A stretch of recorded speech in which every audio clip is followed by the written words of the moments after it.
ಧರ್ಮೇಂದ್ರ ಪ್ರಧಾನ್ ರಾಜೀನಾಮೆಯನ್ನ ಕೊಡ್ತಾ ಇದ್ದ ಹಾಗೆ ಹಲವು ನಾಯಕರು ಟ್ವೀಟ್ ಮಾಡಿ ತಮ್ಮ ಸಂಭ್ರಮವನ್ನ ವ್ಯಕ್ತಪಡಿಸಿದ್ದಾರೆ. ಯಾರು ಧರ್ಮೇಂದ್ರ ಪ್ರಧಾನ್ ಅವರ ರಾಜೀನಾಮೆಗೆ ಆಗ್ರಹವನ್ನ ಮಾಡಿದ್ರು ಅಥವಾ ಹೋರಾಟವನ್ನ ಮಾಡಿದ್ರು, ಸೋಷಿಯಲ್ ಮೀಡಿಯಾದಲ್ಲಿ ಈ ಹೋರಾಟಕ್ಕೆ ಸಪೋರ್ಟ್ ಅನ್ನ ಮಾಡುವಂತಹ ಕೆಲಸವನ್ನ ಮಾಡಿದ್ರು, ಅವರೆಲ್ಲರೂ ಕೂಡ ಧರ್ಮೇಂದ್ರ ಪ್ರಧಾನ್ ಅವರ ರಾಜೀನಾಮೆಯನ್ನ ಸ್ವಾಗತಿಸುವಂತಹ ಕೆಲಸವನ್ನ ಮಾಡಿದ್ದಾರೆ.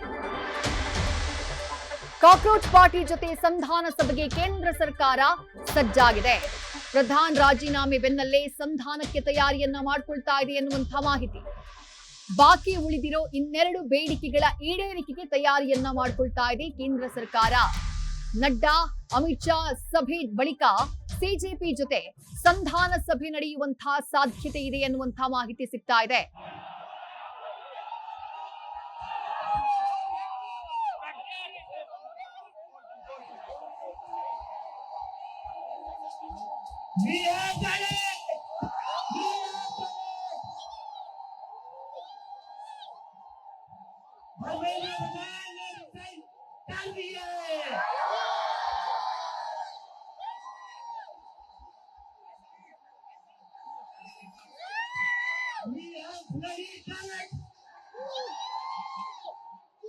ಈ ಬಗ್ಗೆ ಮಾತನಾಡೋದಕ್ಕೆ ಕೊಪ್ಪಳದಿಂದ ಬಾಲಾಜಿ ಚೆಳ್ಳಾರಿ, ಎಸ್ಎಫ್ಐನ ಪ್ರಧಾನ ಕಾರ್ಯದರ್ಶಿ ನಮ್ಮ ಜೊತೆ ದೂರವಾಣಿ ಸಂಪರ್ಕದಲ್ಲಿ. ಸರ್ ನಮಸ್ಕಾರ.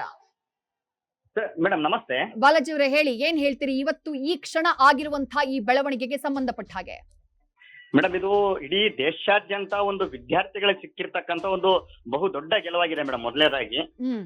ಮೊದಲನೇದಾಗಿ ನಾವು ಇವತ್ತು ನಮ್ಮ ಜೊತೆ ಸಹಕರಿಸಿರ್ತಕ್ಕಂಥ ಎಲ್ಲಾ ವಿದ್ಯಾರ್ಥಿಗಳು ಮತ್ತು ಎಲ್ಲಾ ಸಾಮೂಹಿಕ ಸಂಘಟನೆದವರಿಗೂ ಮತ್ತು ಪಾಲಕರಿಗೂ ಈ ಮೂಲಕ ನಾವು ಶುಭಾಶಯನ್ನ ಕೋರ್ತೇವೆ.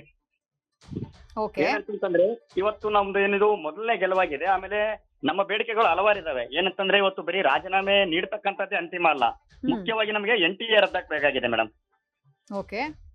ಆಮೇಲೆ ನೀಟ್ ಏನು ಒಂದು ಅಕ್ರಮವಾಗಿ ಪರೀಕ್ಷೆಗಳು ನಡೀತಾ ಇದ್ವು, ಅವಕ್ಕೆ ಈ ಕೂಡಲೇ ಅವೆಲ್ಲವೂ ಕೂಡ ಸ್ಟಾಪ್ ಆಗಬೇಕು ಮತ್ತು NTA ರದ್ದುಗೊಳಿಸುವವರೆಗೂ ಕೂಡ ನಮ್ಮ ಒಂದು ಭಾರತ ವಿದ್ಯಾರ್ಥಿ ಫೆಡರೇಷನ್ SFIನ ಹೋರಾಟ ನಿರಂತರವಾಗಿರ್ತದೆ ಅಂತ ಈ ಮೂಲಕ.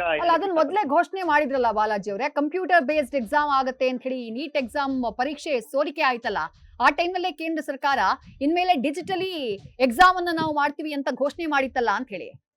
ಮೇಡಮ್, ಅದು ಡಿಜಿಟಲಿ ಘೋಷಣೆ ಮಾಡಿದ್ದಾರೆ. ಡಿಜಿಟಲಿ ಎಕ್ಸಾಮ್ ಅನ್ನ ಘೋಷಣೆ ಮಾಡಿರ್ತಕ್ಕಂಥದ್ದು ಇದೆ, ನಾವು ಒಪ್ಕೊಳ್ತೀವಿ. ಏನಂತಂದ್ರೆ ಆ ಡಿಜಿಟಲಿ ಎಕ್ಸಾಮ್ ಅನ್ನ ನಡೆಸ್ತಕ್ಕಂಥದ್ದು ಕೂಡ NTA ಸಂಸ್ಥೆನೇ ಆಗಿದೆ. ಹಾಗಾಗಿ ನಮಗೆ NTA ಬೇಡ, ಯಾಕಂದ್ರೆ ನ್ಯಾಷನಲ್ ಟೆಸ್ಟಿಂಗ್ ಏಜೆನ್ಸಿ ಅಂತಕ್ಕಂಥದ್ದು ಬೇಡ. ಒಂದು ಕೇಂದ್ರ ಸರ್ಕಾರ ನಡೆಸಲಿ ಅಥವಾ ಒಂದು ಎಕ್ಸಾಮ್ ಅನ್ನ ರಾಜ್ಯಗಳಿಗೆ ಬಿಡ್ಲಿ ಅಂತಕ್ಕಂಥದ್ದು SFIನ ಡಿಮ್ಯಾಂಡ್ ಇದೆ. Okay, right Balaji, thank you news first ಜೊತೆ ಮಾತನಾಡಿದ್ದಕ್ಕೆ.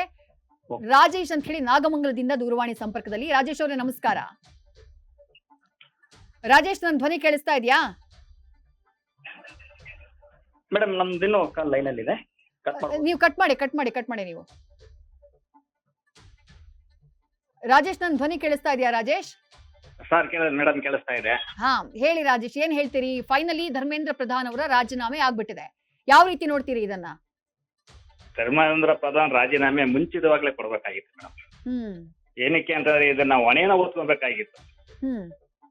ಪ್ರಧಾನಿ ಮೋದಿ ಅವರು ಮಾತನಾಡಿದ್ದಾರೆ. ನಮಗೆ ಏನಂತ ಮಾತನಾಡಿದ್ದಾರೆ, ಅಲ್ಲಿ ವಿದ್ಯಾರ್ಥಿಗಳು ತೀರ್ಕೊಂಡ್ರಲ್ಲ, ಬಡ ವಿದ್ಯಾರ್ಥಿಗಳು, ಅವರಿಗೆ ಒಂದು ಸಂತಾಪವನ್ನು ಸಹ ಸೂಚಿಸಿಲ್ಲ. ಅವ್ರೊಂದು ಸಂತಾಪವನ್ನು ಸೂಚಿಸಬೇಕಾಗಿತ್ತು, ಪ್ರಧಾನಿ ಅವರು ಸೂಚಿಸಿಲ್ಲ. ಮತ್ತೆ ಇಷ್ಟು ಗಲಭೆಗಳಿಗೆ ಆಗಕ್ಕಿಂತ ಮುಂಚೆನೆ ಧರ್ಮೇಂದ್ರ ಪ್ರಧಾನ್ ಅವರು ರಾಜೀನಾಮೆಯನ್ನು ಕೊಟ್ಟು ಈ ತನಿಖೆಯನ್ನು ಎದುರಿಸಿದ್ರೆ ಅವ್ರು ಇನ್ನು ದೊಡ್ಡವರಾಗ್ತಾ ಇದ್ರು ದೇಶಕ್ಕೆ. ಇದು ನಮ್ಮ ಉದ್ದೇಶ.